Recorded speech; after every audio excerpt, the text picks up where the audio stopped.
Oke, Bapak Ibu, sekarang kita akan membahas tata laksana UAP dan NSTEMI. Kita mulai dulu dari kasus yang ringan dan sedang. Yang STEMI nanti di part yang ketiga ya, di chapter yang ketiga. Oke, teman-teman, di hadapan Anda itu sudah ada can of survival, Mbak Sri ya. Rantai bertahan hidup, Mbak Sri, pada orang-orang yang terduga mengalami serangan jantung. Yang pertama adalah kata-katanya ini recognize symptom and activate EMS. Jadi jelas ya, kata kunci keberhasilan pertolongan pada korban yang terduga mengalami serangan jantung itu terletak pada kemampuan Kakak Muhammad Ibnu dari NTT dan kawan-kawan dalam mengenali tanda dan gejala akan datangnya serangan jantung ya, dan Anda segera mengaktifkan IMS gitu. Kemudian nanti petugas IMS akan datang dan segera memberikan pre-hospital management. Mulai dari stabilisasi airway, breathing, sirkulasi, kemudian di anamnesis mendalam, kemudian dipasang IV line, dilakukan EKG 12 lead. Kalau memang muncul ST elevasi contohnya, maka petugas IMS ini harus segera rujuk membawa korban ini ke emergency department atau ke rumah sakit yang memiliki kapabilitas atau kemampuan dalam melakukan tindakan life saving pada ACS. Jadi rumah sakit yang punya cath lab ya, yang mampu untuk melakukan pemasangan ring jantung, bukan di rumah sakit kecil. Wah, itu menunda waktu Anda namanya ya. Kemudian sesampainya di rumah sakit yang punya cath lab, si korban akan langsung dilakukan anamnesis mendalam dan pemeriksaan yang lebih lengkap. Kemudian ditentukan apakah korban ini membutuhkan PCI atau membutuhkan fibrinolytik atau tidak membutuhkan sama sekali. Setelah dilakukannya tindakan reperfusi tersebut, korban akan dilanjutkan untuk mendapatkan perawatan di unit ICCU, Intensive Cardiac Care Unit ya. ICU-nya jantung lah. Jadi teman-teman, kita bahas dulu yang UAP dan NSTEMI ya. Yang UAP ini pada fase emergency dan critical, tindakan life saving-nya adalah dengan Monaco. Monaco ya. Kalau NSTEMI tidak cukup hanya Monaco, tapi Monaco plus tindakan invasif. Yang dimaksud adalah tindakan angiografi koroner. Tindakan angiografi itu untuk apa, Pak? Untuk memastikan secara visual, ya kan? Seberapa besar sumbatan pada arteri koronernya. Kalau hanya menggunakan rekam EKG, kawan-kawan nggak tahu ini sumbatannya sudah berapa persen. Apakah 50, apakah 60, atau 70, Anda nggak ngerti. Itu harus ada tindakan lanjutan, yaitu angiografi koroner. Dengan dilakukannya angiografi koroner, sekali lagi, maka akan lebih pasti sumbatannya itu berapa persen. Lah, kalau hasilnya ternyata sumbatan lebih dari 70%, bagaimana Pak? Ahli kardiologi akan menyarankan korban ini untuk dilakukan early PCI. Segera dilakukan pemasangan ring jantung. Iya, iya, ini mode gelap. Ya, siap ya. Jangan ngecat terus ya. Siap ya. Kalau memang sumbatannya di atas 70%, ya kan? Korban ini akan dilakukan early PCI. Oke, mumpung sumbatannya belum lengkap, ini akan dipasang ring. Atau sumbatan kurang dari 70%. Akan tetapi kondisi pasien tidak memungkinkan. Maksudnya tidak memungkinkan bagaimana Pak? Kondisinya tidak stabil, cenderung terjadi penurunan. Tekanan darahnya makin lama makin turun, kondisi pasien makin lama muncul tanda-tanda hipoperfusi, pucat, akral dingin, nadi cepat dan lemah. Nyerinya juga tidak kunjung reda. Kalau kondisi pasien seperti ini juga harus dilakukan early PCI. Paham ya?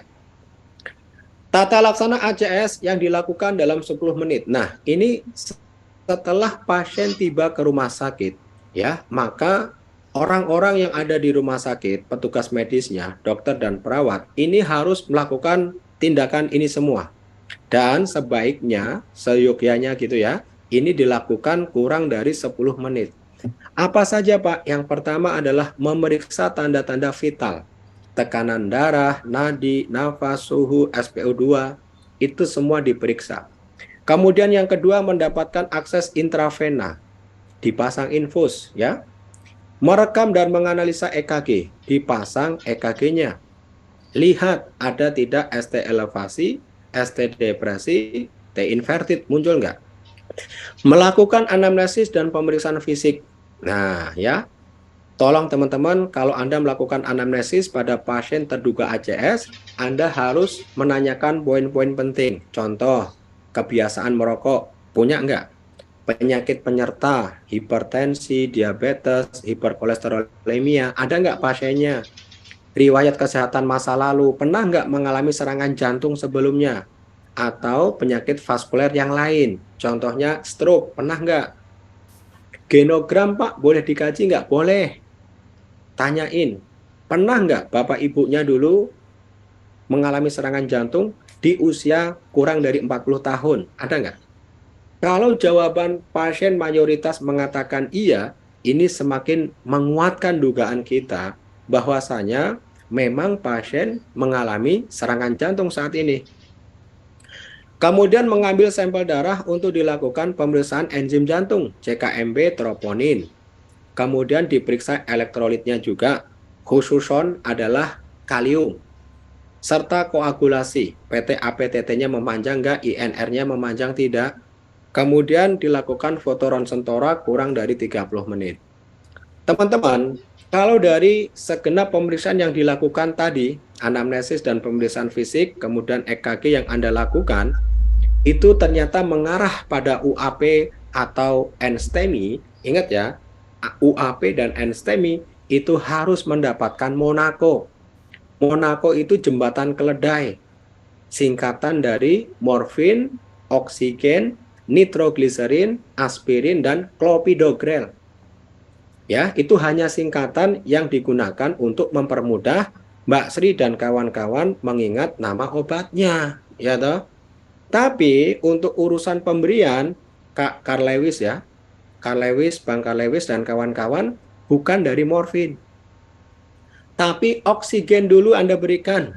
Oksigen 4 liter per menit ya. Pertahankan SpO2 pasien lebih dari 90%, Bang.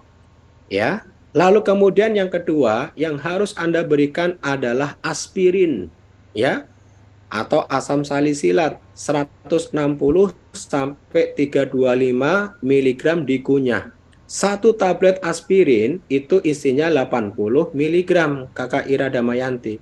Jadi kalau Anda diminta memberikan 160 berarti 2 tablet. Kalau 325 berarti 4 tablet, gitu ya. Oke, kita lanjutkan lagi. Kemudian obat yang berikutnya adalah clopidogrel ya. Kakak Ruri, Candika, dan kawan-kawan. Pada kasus UAP dan NSTEMI, Kak Ruri harus memberikan 300 mg per oral CPG-nya. Kemudian yang berikutnya yang keempat adalah nitrogliserin. Apabila kondisi dalam angina pectoris yang tidak tertahankan, maka Anda boleh mempertimbangkan untuk pemberian obat anti angina. Contohnya adalah NTG. Dosisnya berapa, Pak, yang direkomendasikan oleh AH dan juga oleh YSC? Yaitu 0,4 mg sublingual. Artinya Anda letakkan di bawah lidah. Dapat diulang 3 kali dengan interval waktu dari obat pertama, 2, dan 3 itu 3 sampai 5 menit. Ya, jadi tidak serta-merta langsung 3 tablet, enggak, satu-satu. Kalau sudah 3 kali, Kakak Wanda, Kartika, dan kawan-kawan memberikan nitrogliserin, akan tetapi angina pectorisnya tidak terkontrol, pasien masih merasakan nyeri, Anda harus kolaborasi dengan tim medis untuk memberikan morfin intravena, yaitu 1-5 mg. Ya, teman-teman, ini aspek kritikal ya. Sebelum Anda memberikan NTG dan morfin, Anda mesti kaji ada tidaknya kontraindikasi. Izin ya, teman-teman. Sekarang saya tuliskan ya, kontraindikasi KI. KI itu kontraindikasi pemberian NTG dan morfin ya. Morfin itu disingkat MO, morfin. Simak baik-baik. Yang pertama adalah hipotensi. Ini nggak boleh nih. Ini kontraindikasi absolut. Hipotensi itu yang dimaksud systolic blood pressure-nya kurang dari 90 mm Hg, nggak boleh. Jangan ngecat ya teman-teman ya, sebelum saya selesai. Saya khawatir terputus. Kemudian yang kedua adalah apa? Takikardia. Takikardia berat.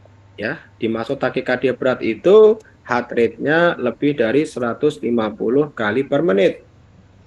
Kemudian yang ketiga adalah bradikardia berat. Nah, sama-sama berat ini. Heart rate-nya kurang dari 50 TPM. TPM itu kepanjangan dari time per minute ya. Kemudian yang keempat, kawan-kawan, yaitu adalah terdapat infak inferior. Ini nggak boleh nih. Berarti ST elevasinya di sadapan 2, 3, AVF. Nggak boleh juga, haram. Kemudian yang keempat, terdapat infak pada infak RV. RV tahu ya? RV itu right ventricle. Ya, berarti ST elevasinya di sadapan V3R hingga V5R bagian kanan. Kemudian yang keenam, pasien dalam pengaruh obat nih fosfodiesterase inhibitor. Contoh obatnya adalah yang pertama itu yang A, sildenafil. Sildenafil dalam 24 jam terakhir.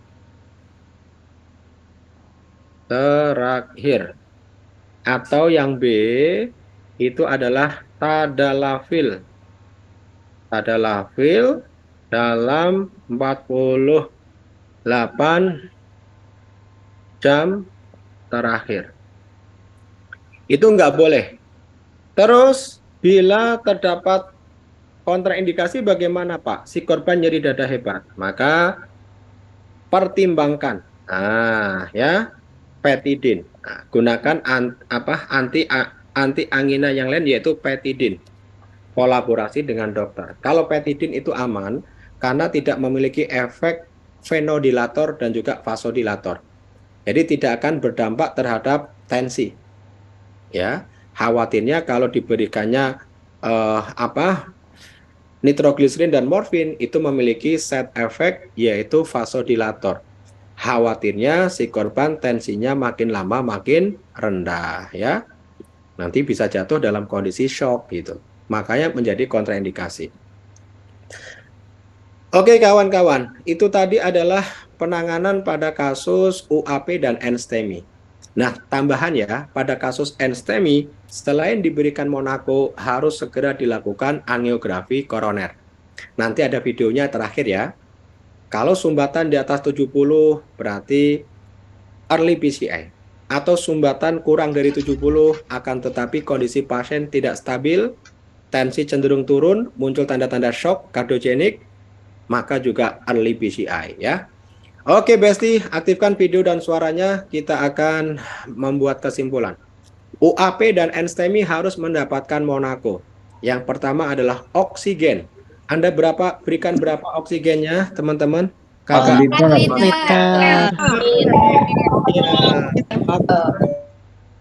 Liter per menit via apa?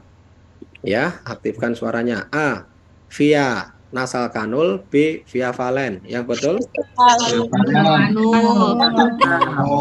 Via nasal kanul ya.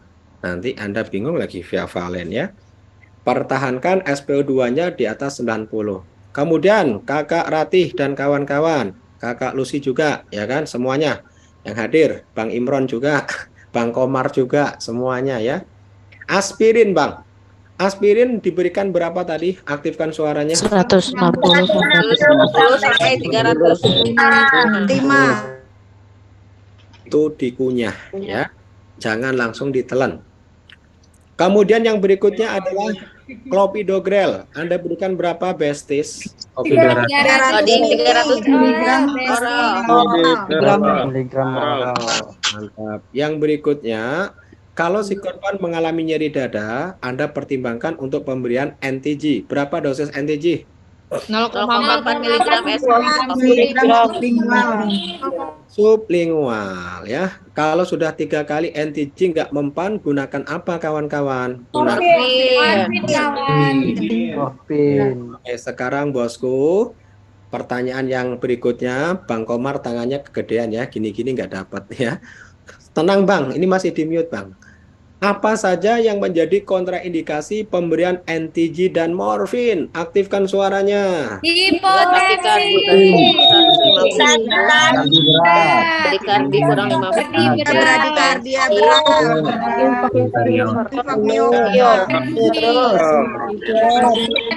Dalam pengaruh Esak karepmu ya. Yang terakhir adalah si korban dalam pengaruh obat fosfodiesterase inhibitor. Contohnya adalah sildenafil dan tadalafil. Teman-teman, siapa yang tahu sildenafil dan tadalafil ini obat apa ya? Atau mungkin sudah sering konsumsi? Boleh aktifkan suaranya. Obat apa? Dan jiwa. Hah? Jiwa. Sildenafil dan tadalafil masa obat jiwa? Sildenafil obat kuat, Pak. Obat kuat. Wah, Pak Mulyono ya, mentang-mentang dinasnya di rumah sakit jiwa, sildenafil obat jiwa ya. Obat disfungsi ereksi atau obat kuat kata Bang Irfan Pratama tadi betul ya. Bang Irfan hafal banget, Bang. Ini pelanggan tetap apa gimana ya? Kalau dia dalam pengaruh sildenafil itu 1 kali 24 jam yang pertama ya. Itu kalau serangan jantung tidak boleh diberikan NTG dan morfin, harus petidin. Kalau tadalafil itu dalam 48 jam yang terakhir. Jadi kalau saya pikir-pikir sildenafil mungkin yang sudah sering konsumsi itu ereksinya 1 kali 24 jam mungkin ya Bang. Mungkin loh ya. Kalau tadalafil itu 2 hari 2 malam. Kan 48 jam. Wah habis ini teman-temannya Bang Irfan langsung cek harga di Shopee ya. Wah berapa nih? Oke. Buat tanya Mbak Sri dulu. Mbak Sri udah tahu harganya ya. Oke teman-teman kita lanjutkan ya. Tadi itu adalah tata laksana UAP dan NSTEMI. Sekarang kita lanjutkan lagi Bang Yusuf, Habibi dan kawan-kawan ke tata laksana STEMI ya. Oke ini STEMI nih. Wah yang cowok-cowok langsung cek harga. Bang Muhammad ikut cek harga nggak itu di Shopee? Jangan-jangan ya. Wah ya. Untuk amunisi Pak. Cek harga. Yang masih single-single jangan cek harga dong ya. Buat apa ya? Oke, kawan-kawan, kita lanjutkan ya. Sekarang kita bahas STEMI. Guyonannya sedikit dewasa, enggak apa-apa ya teman-teman ya. Nanti jangan dikritik loh saya. Kok soalnya nanti kalau guyonannya terlalu ini ya kalian ngantuk ya. Oke, STEMI ya, STEMI. STEMI ini sumbatan total kawan-kawan. Cirinya Anda sudah tahu tadi. Muncul angina pectoris, muncul ST elevasi, muncul enzim jantung atau enzim jantungnya meningkat. Kemudian oklusinya 100% Bapak Ibu ya. Ini tata laksana pada fase kritikal dan emergensiesnya adalah membutuhkan tindakan life saving berupa pemberian Monaco dan reperfusi. Oke, kita lanjutkan ya. Jadi Monaco dan reperfusi. Tata laksana ACS STEMI sama dengan yang lain dalam 10 menit yang pertama. Bang Irfan Pratama dan kawan-kawan sama ya, harus melakukan pemeriksaan tanda-tanda vital, pasang infus, rekam dan analisis EKG, anamnesis, pengambilan sampel darah, dan foto ronsen torak. Sama dengan yang lain tadilah ya. Kita lanjutkan. Kemudian kalau STEMI terbukti STEMI, ya maka kawan-kawan juga harus memberikan Monaco. Obatnya, cara pemberiannya, urutannya sama dengan UAP dan NSTEMI. Yang sedikit berbeda, sedikit ya, itu hanyalah pada CPG. CPG dalam kasus STEMI Anda berikan 600 mg per oral. Ya, karena CPG ini masuk ke dalam premedikasi ya, sebelum dilakukannya reperfusi atau PCI. Yaitu harus mendapatkan CPG 600. Setelah Anda melakukan apa tadi? Monaco ya, segera tentukan terapi reperfusi akut, sumbatannya harus dihilangkan. Kakak Ruri dan kawan-kawan ya, untuk menghilangkan sumbatan Anda dapat menggunakan fibrinolitik, dapat pula menggunakan strategi primary PCI. Ini semua harus kolaborasi dengan dokter dan Anda harus melakukan tindakan ini dalam waktu atau onset serangan jantungnya ketika masih kurang dari atau sama dengan 12 jam. Paham ya? Jadi kalau Anda ditanya orang, Kakak Wanda, "Wih, Kakak Wanda, berapa sih golden time pada orang serangan jantung?" Jawab ya, kurang dari 12 jam gitu ya. Itu harus segera dilakukan tindakan reperfusi ya.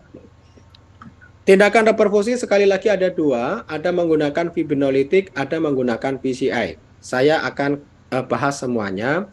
Jadi sebelum saya bahas, saya tegaskan begini ya kawan-kawan ya. Fibrinolitik ini sebetulnya hanya tindakan life saving. Ya, berhasil atau tidaknya sumbatan dihilangkan menggunakan fibrinolitik, hancur atau tidaknya sumbatannya, itu ujung-ujungnya juga akan dilakukan PCI, gitu loh. Ya, ini hanya merupakan tindakan cepat untuk menyelamatkan nyawa seseorang. Ketika jarak rumah dia dengan PCI itu jauh, atau ketika dia sebetulnya sudah di rumah sakit, tetapi ruang cath lab-nya sedang ada tindakan yang lain gitu. Terpaksa pasien ini disuruh menunggu, dan menunggunya itu lebih dari 90 atau 120 menit. Itu lebih baik dipertimbangkan untuk menggunakan fibrinolitik. Oke, kita bahas ya kawan-kawan ya. Fibrinolitik ini akan efektif manakala dikerjakan ketika onset gejalanya kurang dari 3 jam. Serangan jantungnya jam 8 nih. Pasien jam 10 sudah dibawa ke rumah sakit. Berarti kan onsetnya baru 2 jam. Itu masih efektif, akan berhasil ya fibrinolitik ini dalam menghancurkan trombus. Karena kalau onsetnya masih di bawah 3 jam, itu rata-rata trombusnya masih viable, artinya masih, bahasa mudahnya masih lunak, masih bisa dihancurkan menggunakan fibrinolitik. Tetapi kalau sudah lebih dari 3 jam itu sudah mengeras, rata-rata gagal. Oke, yang kedua, primary PCI tidak mungkin dilakukan atau akan terlambat dengan estimasi sebagai berikut. Tadi ya, lebih dari 90 atau 120 menit. Lebih baik PCI, lebih baik fibrinolitik dulu. Ya. Kawan-kawan, kalau Anda menerapkan terapi fibrinolitik, ini ada istilah door to needle. Jadi ada ukurannya. Kurang dari 30 menit. Maksudnya door to needle apa kawan-kawan? Door to needle itu gini loh. Dari awal pasien tiba di rumah sakit, Bang Harmadi, dari tiba di rumah sakit nih, sampai dilakukan pemeriksaan, hingga akhirnya diberikan obat fibrinolitik ya, itu waktunya kurang dari 30 menit. Jadi serangkaian pemeriksaan di depan itu Anda harus lakukan secara cepat. Kalau bisa simultan, semuanya bekerja, jangan hanya beberapa orang, gitu kan? Ada yang tensi, ada yang EKG, ada yang memberikan Monaco, dan semuanya. Oke? Ingat, door to needle-nya kurang dari 30 menit. Kurang dari 30 menit, Kakak Felusita, Omega, dan kawan-kawan harus segera memberikan streptokinase. Itu adalah merupakan contoh obat fibrinolitik ya, streptokinase. Dosisnya berapa sih Pak? 1,5 juta unit diencerkan dalam 100 cc D5. Kemudian Kakak Arista memberikannya intravena habis dalam 30-60 menit. Ya. Setelah itu Kakak Arista dan kawan-kawan evaluasi keberhasilannya. Berhasil atau tidak nih? Dikatakan berhasil bagaimana Pak? Berhasil berarti sumbatannya hilang dong. Kalau sumbatan hilang bagaimana? Ya tentu nanti ada tanda-tandanya. Nanti di slide terakhir ada. Oke? Sebelum Kakak Arista dan kawan-kawan memberikan fibrinolitik, strokenase sebelum masuk harus dikaji terlebih dahulu ada tidaknya kontraindikasi ya. Jadi yang namanya fibrinolitik ini memiliki kontraindikasi, tidak semua orang boleh diberikan. Nah, kontraindikasinya silakan difoto ya. Ini ada yang bersifat absolut, ada yang bersifat relatif. Kontraindikasi absolut artinya apa? Benar-benar fibrinolitik tidak boleh diberikan karena resiko perdarahannya sangat besar. Contohnya Pak, kondisi stroke hemoragik atau stroke yang penyebabnya belum diketahui dengan awitan kapanpun. Pasien ini memiliki riwayat pernah mengalami SH, stroke hemoragik. Kapanpun itu nggak boleh ketika nanti dia mengalami serangan jantung diberikan obat fibrinolitik. Kemudian yang kedua adalah pernah mengalami stroke iskemik dalam 6 bulan yang terakhir, nggak boleh. Kemudian yang ketiga, kerusakan sistem saraf sentral dan neoplasma. Ditemukan adanya tumor di dalam otak. Ini juga menjadi kontraindikasi absolut. Kemudian yang keempat adalah riwayat operasi atau trauma kepala yang berat dalam 3 minggu yang terakhir. Kemudian yang kelima, penyakit perdarahan.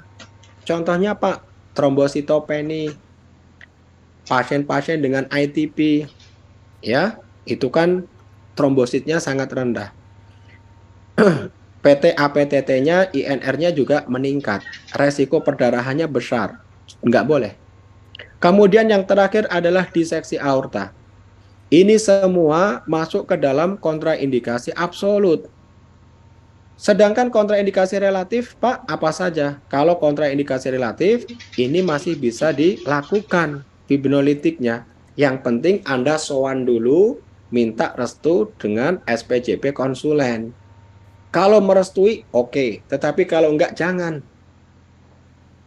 Contohnya adalah TIA atau Transient Ischemic Attack. Gejala stroke ringan ya. Dalam 6 bulan terakhir. Pemakaian antikoagulan oral.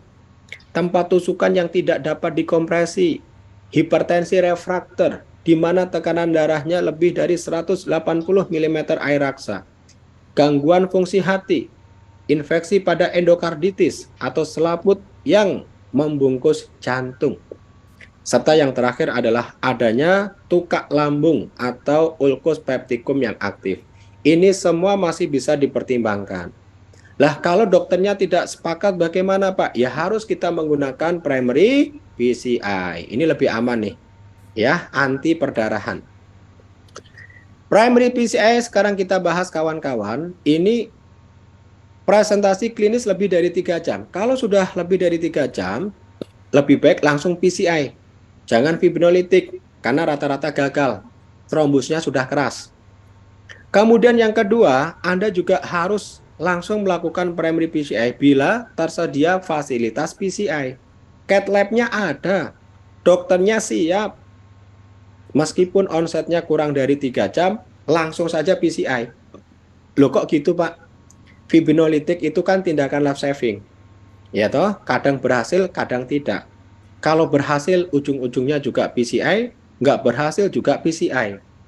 Daripada Anda kerja 2 kali dan gambling, lebih baik yang pasti-pasti aja deh. Ya kan? Langsung PCI. Kemudian estimasi waktu antara pasien tiba di PCI center sampai dengan inflasi balon, itu kita kenal dengan istilah door to balon, kurang dari 90 menit. Paham ya? Jadi kalau fibrinolitik tadi istilahnya door to needle, kurang dari 30 menit. Kalau PCI itu door to balon, kurang dari 90 menit. Maksudnya apa? Dari semenjak pasien tiba ke rumah sakit, dilakukan pemeriksaan, kemudian dibawa ke ruang cath lab, dan dikembangkan balon yang pertama di lumen vaskulernya, itu kurang dari 90 menit. Itu namanya door to needle. Ya. Kemudian Anda juga harus menggunakan PCI apabila diagnosis STEMI masih diragukan, dan yang terakhir terdapat kontraindikasi terapi fibrinolitik. Nah, teman-teman nanti kita akan lihat animasi dari tindakan angiografi dan PCI. Kita lanjutkan dulu. Setelah dilakukan apa tadi? Fibrinolitik. atau setelah dilakukan PCI, Anda harus mengevaluasi keberhasilannya. Dikatakan terapi berhasil apabila sumbatannya hilang. Sumbatan hilang akan muncul tanda dan gejala sebagai berikut. Yang pertama adalah angina pectorisnya hilang atau berkurang. Jadi nyeri dadanya juga akan hilang. Ya. Kemudian yang berikutnya resolusi segmen ST lebih dari 70%. Jadi kalau kita bandingkan EKG sebelum dilakukan tindakan fibrinolitik dan EKG setelah dilakukan tindakan fibrinolitik berhasil gitu ya. ST elevasinya akan turun kawan-kawan, bahkan lebih dari 70%. Kemudian yang ketiga adalah munculnya aritmia reperfusi. Aritmia reperfusi yang dimaksud adalah accelerated idioventricular rhythm. Ini gambarnya. Ini biasanya muncul teman-teman, tapi kemunculannya temporer, sementara, paling hanya 5 menitan. Setelah itu akan kembali lagi ke irama dasar. Jadi yang ketiga ini boleh dijadikan acuan, boleh tidak, karena cepat munculnya. Paham ya? Yang jelas kalau angina pectorisnya sudah hilang, segmen ST-nya turun, klinisnya membaik, itu berarti berhasil gitu loh. Kalau Anda masih belum yakin, lakukan angiografi koroner untuk melihat secara visual, ya kan, kondisi lumen pembuluh darahnya. Oke, thank you teman-teman. Sesuai dengan janji saya akan memutarkan video tindakan apa tadi, primary PCI ya.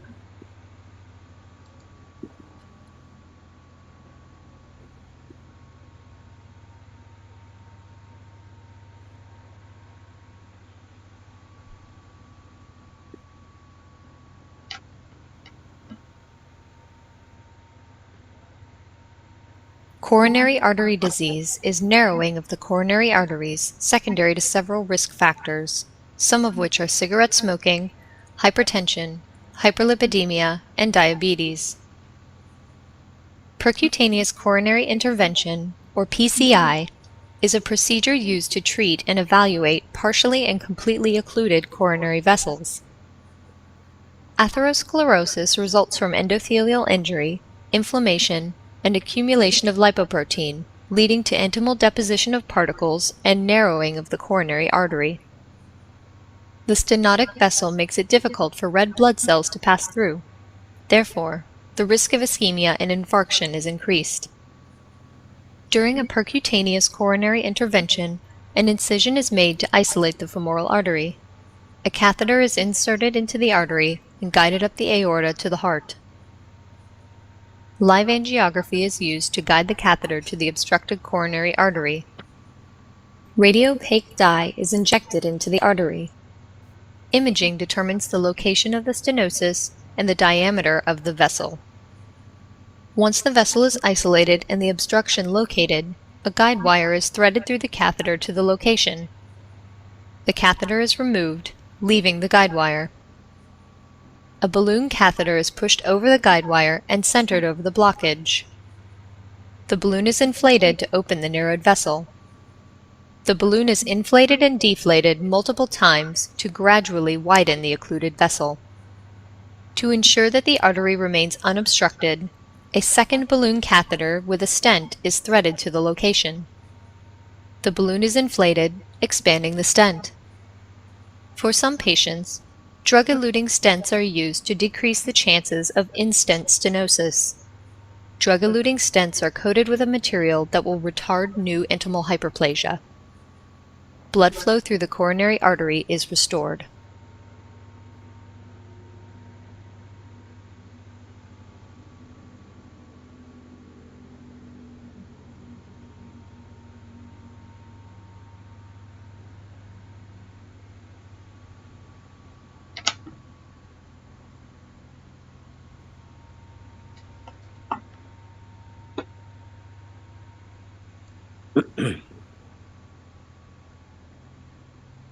Oke teman-teman, itu tadi adalah animasi dari ini ya, tindakan PCI ya.